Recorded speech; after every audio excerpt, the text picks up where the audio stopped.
Welcome to the Windows Computer and Technology channel, and we learn another bad news. We talked about Intel that's having a hard time laying off 10 and possibly up to 20,000 employees by the end of the year.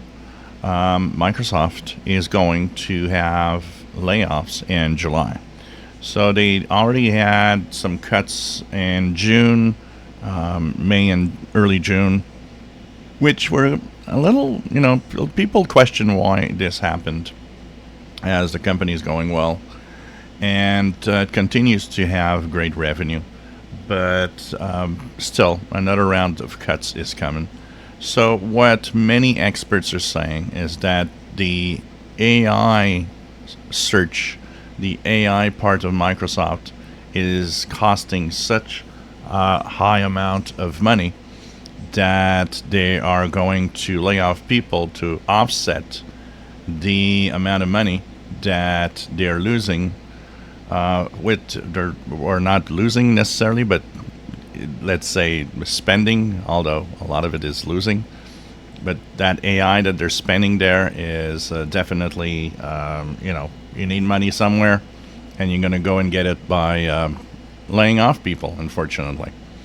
So that's another round. It's going to be interesting to see which departments. It's mostly sales from what we've seen, as Microsoft is looking at using third-party or outside companies that would actually do sales rather than having their own sales team.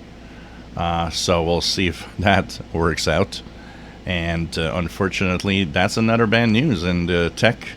And a lot of it has maybe to do with diesel things like the Copilot and the AI and all the spending that goes with it on the Microsoft side. So that would happen in July. There's no numbers yet of how many layoffs.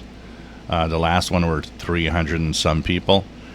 We know that in 2023 they had laid off like 10,000 people. Microsoft around the world has something like 235,000 employees. So how many will be removed, and from where exactly? U.S. mostly, or different parts of the world? That's also something we don't know. If you enjoy my videos, please subscribe, give us thumbs up. Thank you for watching.